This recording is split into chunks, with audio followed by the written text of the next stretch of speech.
PodcastCoug Season 6, Episode 10. You're listening to the PodcastCoug Radio Network with your host, James Laurie. The PodcastCoug is your weekly Coug on Demand show featuring all things Cougs and Washington State Cougar football. And now, here is your host, PodcastCoug.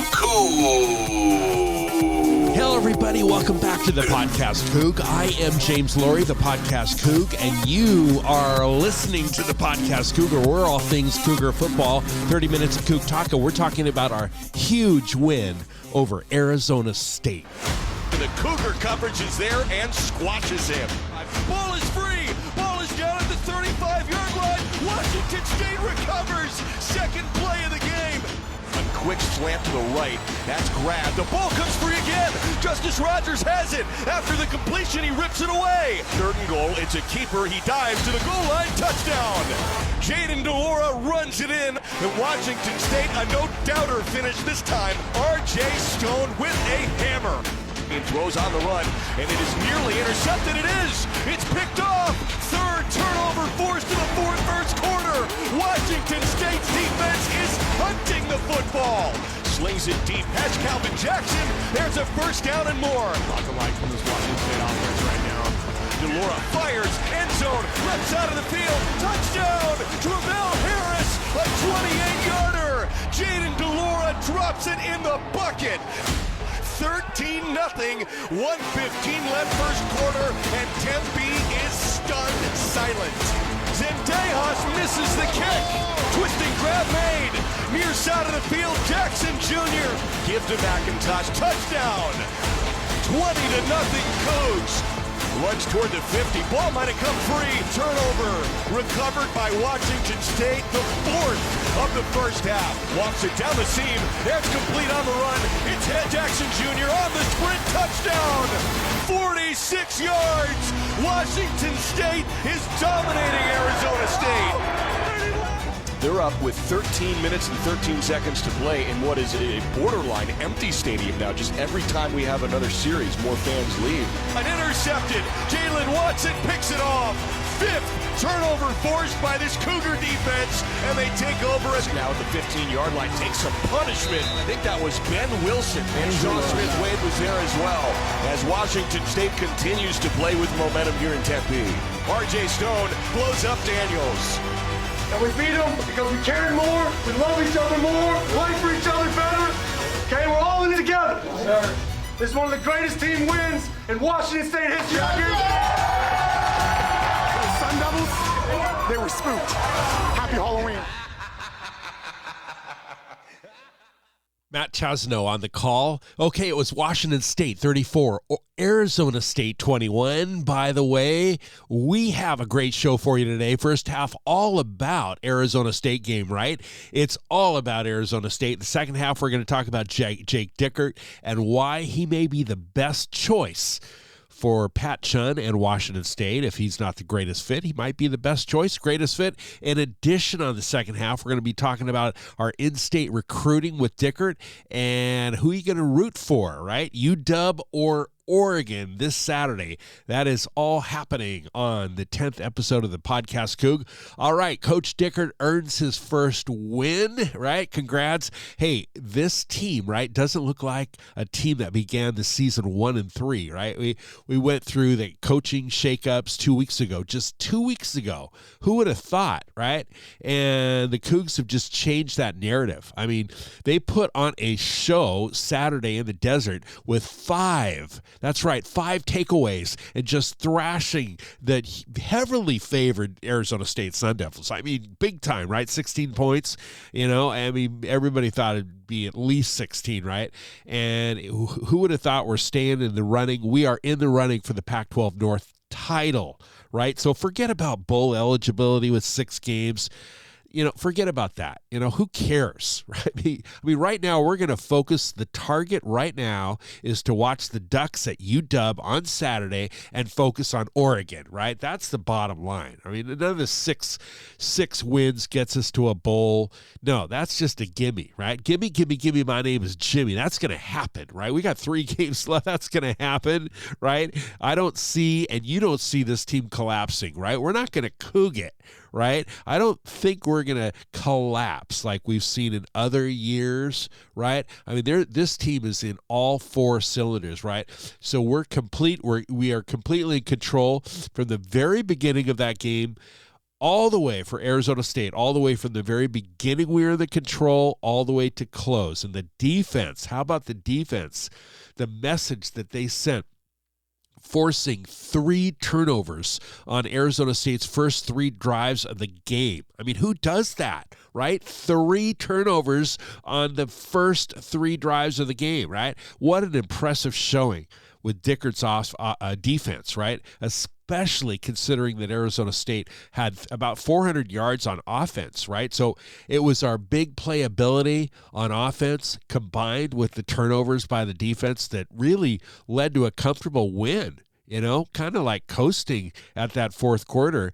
Win for the Cougs at Sun Devil Stadium, where traditionally the Cougs, just traditionally, right, we don't win down there. I mean, we've won 6 games since 1960 in Tempe. And not just us, it's everybody. Everybody struggles down at Tempe. I mean, Washington Huskies and Oregon and Utah, Stanford. I mean, it's not an easy place to win. Maricopa County. So it's just about everybody. What an amazing game. Probably the best game. I mean, you go back to 2018 for the game day at Pullman with Oregon. That was a big game. But it was really more about game day. And we were just, and Gardner Minshew, I mean, it was just huge, but it wasn't the outcome. I mean, sure, we really, you know, that was a great game against Oregon, right?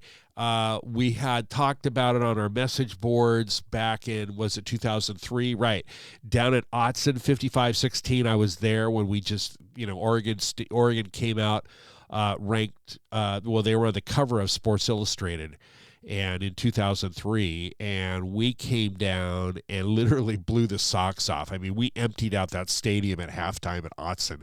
That was probably the last time I have ever seen Washington State play like we did at Tempe on Saturday. It wasn't the Oregon game in 2018 at Martin Stadium for game day. That was a great game. But the last total dominating, blowing out game that we had prior to this Tempe, and this wasn't necessarily a blowout. 34-21 is not necessarily but it was complete control, right? Complete control with 5 turnovers. I would say go back to that 2003 Autzen Stadium. That was absolutely amazing. And of course, Ducks coming off Sports Illustrated, what I call this SI jinx, and they may have been a little flat, but nobody saw it coming. And we just emptied out Autzen Stadium. We got that going on a week from Saturday, right? But we're going to take one day at a time, and that day is right now. We're talking about Tempe, and then we're going to talk about the Ducks at UW. So back to the game at Tempe, right? Our defense gave us 2 short fields from forcing the turnovers, and the Cougs scored 4 out of 6 first half drives. So, you know, we just scored 4 out of the 6, and what a spectacular performance. You know, blowing away Coug fans, like I said, just blowing us away. You know, it's been years blowing every Coug fan everywhere, whether they were down in Tempe or watching at home. You know, and then, of course, we slowed down a little bit after halftime, but we didn't make any costly mistakes on offense. And we just started working on that clock, right? Just kind of draining the clock, really good clock management, something that, you know, Coach Leach just didn't do very well with running that air raid. And Coach Dickert just has it going. I mean, he's got this going really well. Very certain, not necessarily surprising, but I think a lot of people are kind of blown away on how well everything is going for where we come from, especially in the past couple of years, right? So we ran the ball 42 times, right? The most in 11 years. We ran the ball 42 times. Now, that is absolutely the most in 11 years. For a season high of 166 yards, DeLora played one of his best games ever, right? best games. He's only been with us for 2 years now, but, he had one bad shovel pass, right? Remember that? But he didn't take any sacks. Thank you, defense, right? Calvin Jackson Jr. was crazy in single coverage with a career-high 139 yards and a touchdown and 8 catches. So, So here we are, entering our bye week after what an amazing, and everybody, we shocked everybody. I mean, the whole Northwest, just everybody, and now we're fighting our way, leading for the North, right? And we've got a breather with some downtime with this bye week, practicing and training the team in their final 3-game stretch. Getting ready for Oregon at Autzen, while Dickert and his staff are out recruiting. They're on the trail right now. They're actually out working through this week, especially on Friday. Delora, by the way, Delora doesn't like bye weeks, and either do I. I mean, you see so many teams that just come out flat. Look at Arizona State. I mean, they had a bye week when we caught them. And yeah, they were not. They've lost 2 in a row. So, I don't like bye weeks either. I mean, Delora doesn't like them. The players do get a break a little bit. It's not as intense with the schedule, but you do have to maintain the mental part of it as well and get your body physically, even though you're working out, you're training, right? You still, it's just getting back to the sync, in the rhythm. And we need to not get out of that zone and before we get down to Autzen on the 13th of November. Yeah. So speaking of Oregon, let's talk about Oregon, the number 4 Oregon Ducks at UW, Coach Dickert, and the in-state recruiting. Let's talk about that next, right here on the second half of the Podcast Coug. Hey, Coug fans. You're podcasting with James Laurie and the PodcastCoug Radio Network. The Podcast Coug is your weekly Coug on Demand show, featuring all things Cougar football in Washington State. To help you get through the week, hit the subscribe button or check us out on iTunes, the App Store, iOS, Google Play, Stitcher, or at PodcastCoug.com. The real estate agent you work with matters, and a great agent helps you own the home of your dreams. And your dreams come true with James Laurie at Coldwell Banker Bain, representing clients like you 24/7, from condos to colonials and everything in between. If you're selling, buying, need a price analysis, or just a contractor referral, ask James, winner of the 2015 through 2019 International Coldwell Banker Diamond Award, with dozens and dozens of 5-star Zillow reviews and Seattle Magazine's 5-star award winner for 2018 through 2020. James Laurie, Coldwell Banker Bain, at 425-466-3672 or jameslaurie.net. Rock solid results. You're listening to the Podcast Coug. 2 running backs in with the quarterback. Signals called. All man in motion going through to the right side. Handoff. Wings out to the right 5. Touchdown, Washington State. You are listening to the Podcast Coug. Welcome back to the second half of the Podcast Coug. I am James Laurie, the Podcast Coug, where we're all things Cougar football, all things Cougs. So here we've got 3 games left. We went out. We win 2 out of 3, or you got to believe that Chun will offer Dickert the permanent position, right? I mean, we've got what? We're going to win out, or we're going to win 2 out of 3, right? Do you really see us just not winning out, losing all 3? Probably doubt it. So either way, win out, win 2 out of 3, right? Got to believe that Chun is going to offer Dickert the permanent position, right? Just think about the kids. They love, all the players love to play for him, right? We got a team working on all 4 cylinders, all of them, right? And he's out recruiting. He's working hard. He's a local guy, and we're probably going to finish strong this year. Who would have thought, right? Picked by the media like normal every year. It's crazy. But so why have another coaching change, right? Ask yourself why. That would be 4 head coaches in 2 years, right? That's crazy. So Dickert is a small town guy. He's just likes the small towns, would rather be in the Palouse than anywhere else right now, especially for many years.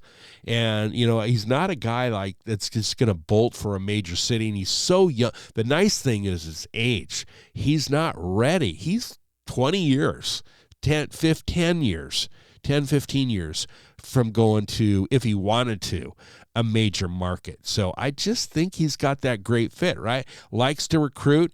Like I said, he's off recruiting this week, and he's going to watch actually a Friday night football game somewhere in the state. He's going to be at a high school somewhere in the state. So obviously you guys get the bye week. You mentioned Saturday that there would be you go on recruiting. What is kind of your practice and recruiting plan for the bye week, and how many assistants will you be sending on the road? So, today we just kind of cashed the film this morning, and there'll be some light lifting and some things depending on how much guys have played this afternoon. Tomorrow is a mandated NCAA day off for voting. So that's going to be nationwide for all programs. We'll go pretty good Wednesday, Thursday, in some game prep, and then mix in some young guys. Off Friday because coaches will be on the road, to your point, and then some light work on Saturday before we get into game week. So, I just told the guys, we got to compete this week, so if your competition is getting your body right, motion is medicine, and you got to make sure you're doing that. If you're a 2 or a 3, you need to get better and sharpen your iron a little bit. And if you're a young guy, you can get some opportunity to show us what you have and what you can do. So it's good. It's a good week. And I think we'll be sending out 9 coaches. The new coaches are yet to be cleared by the NCAA. So I think we'll send everybody else out and try to touch all of our commitments and kind of reaffirm our board a little bit. What will you personally be doing this week? I'm going to be raising the flag in Washington. It's important to me. It's important to us, and it's important to our program. So I'm going to be around some high schools in Washington and seeing some guys, and excited to do that. Excited to meet coaches. Excited to just expand our brand around the state. And I just think it's really important to understand that this is our home base. Washington kids are important to our program and will be extremely important going forward. Whether that's scholarship or walk on, Pullman, Washington embodies the Washington spirit, and the Cougar spirit kind of takes all that into account. So that's going to be my main focus going into this weekend. And will you have any players on visits this weekend or no? We will not. We will not. We'll be going out, to really get our first time, Jamie, in schools. Okay, and it's evaluations. We can't talk to any players. This will be the first time since I've been here to be able to do that. It's kind of amazing to say that. Having such a late bye week, and then obviously with the COVID process and limiting recruiting. So just excited to be able to do that and then shake some coaches' hands and be on a Friday night game and watch some high school guys play. It'll be fun for me. Coach Jake Dickert. So who are you going to root for, right? Oregon at UW. Who are you going to root for? Oregon or UW, right? Number 1 in the North is Oregon. Huskies coming off of a win down at the farm. UW really haven't beaten anybody this year, right? I mean, take a look at UW, right? All right. Arkansas State, Cal, Arizona, and Stanford, okay? All right. Those are their 4 wins, right? Arkansas State is 1-7. Cal is 3-5. Arizona is 0-8. And we've got Stanford is 3-5, right? They haven't beaten anybody. Nobody. Arkansas State, Cal, Arizona, and Stanford. That's it. None of those teams have a winning record, right? Unless Oregon just can't get up for this game, right? And it's their rival. This is I remember 5 years ago they were throwing about the name rival, and people are saying, wait a minute. Washington is the rival. Well, it happened about 5 years ago. They've been calling this a rival. It hasn't been called a rival until the past couple of 2, 3, 4 years. And now they're calling it a rival. Say what you want about the Civil War, right? But Washington is a big game for Oregon. And since 1994, Oregon has won 19 of those games against the Huskies. Since 1994, Oregon has won 19 times, Huskies 6 times over Oregon, right? Oregon owns Washington. Washington State owns Oregon State, and Washington owns Washington State. That might change this year, right? Of course, we say that every single year. I won't believe it until it happens. I don't care what our record is. I don't care if we're 10-0, right? Until I see it, right? It's been 2012. It's been almost a decade. That is a long time. By the way, buy your AC tickets now. If you don't already have them, buy them. Go to StubHub. Go somewhere.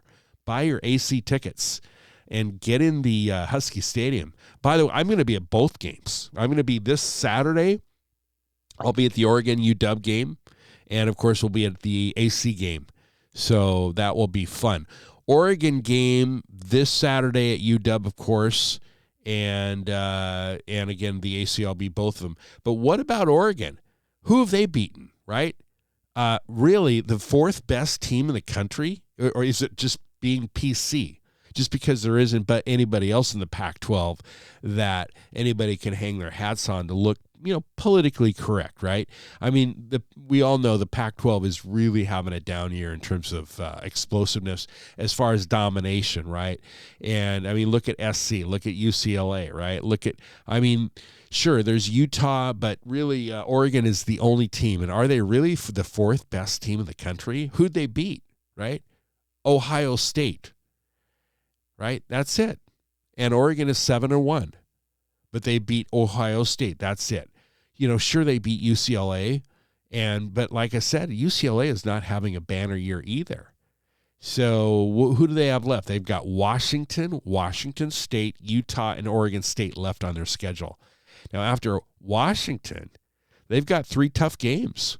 They're going to take the game seriously probably this Saturday. But if either way, they've got 3 tough games right after this Husky game: Washington State, Utah, and Oregon State. And so, in Oregon State, though, they've lost 2 in a row. So, we had thought maybe this is the year for the Beavs. Don't think so, right? Our schedule is better. We've got Oregon, Arizona, and UW. That's it. We'll see. The whole world is going to be watching on Saturday with Oregon at UW. And again, I'm going to be there. The question on our boards, message boards, Wazoo Watch is, who are you going to root for? I mean, there's one way to look at it. If you're going to root for the Huskies, you're going to take out that 7-1 record for Oregon. But the majority of everybody on our board, everybody said, no way. No way am I rooting for purple. And it will make the North, it will make that North title game so more important in Eugene if Oregon beats the Huskies on Saturday. And of course, the Dogs would have a loss, right? So it would take the Dogs out, eliminate the Dogs from the North, and then it's just down to Washington State, Oregon, and so it'd be very interesting. Everybody's rooting for Oregon. I'm going to the game on Saturday. I just learned today my Husky buddy we're tickets, and he asked me to be politically correct. So he's whatever that means, right? So not to overdo it with my Coug gear, which I have done in the past at I think it was 2 years ago, the Washington-Oregon game. So in the rain, bring your rain ponchos. Hey, the only rain ponchos I have is a crimson Cougar rain poncho, and I've got a green Helly Hansen, total solid green. And I'm going to the Duck game in the rain, right? So it's going to be showers. It's not going to be rain. It's going to be showers, right? So the whole world's going to be watching. It's going to be fun. We're going to see what Oregon's, again, all about. And hopefully our team will not be out of the zone after this bye week. Be it Eugene, that's going to be so fun.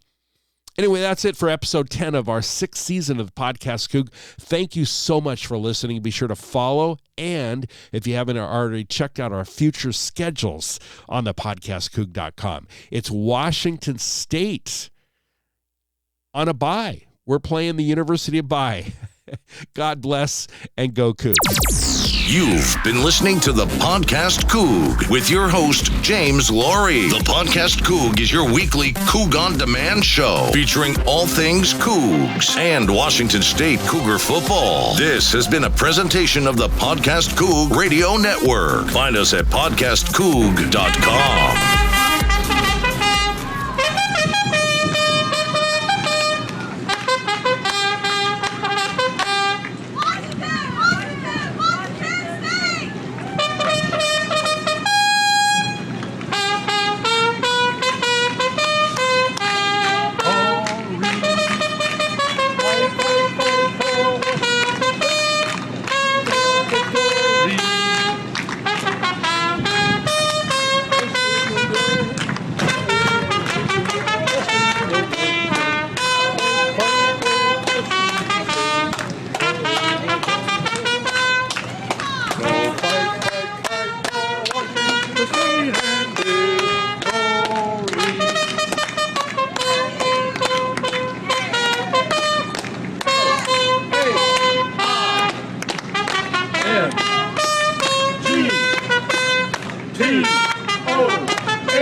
T-O-N-Z-A-G.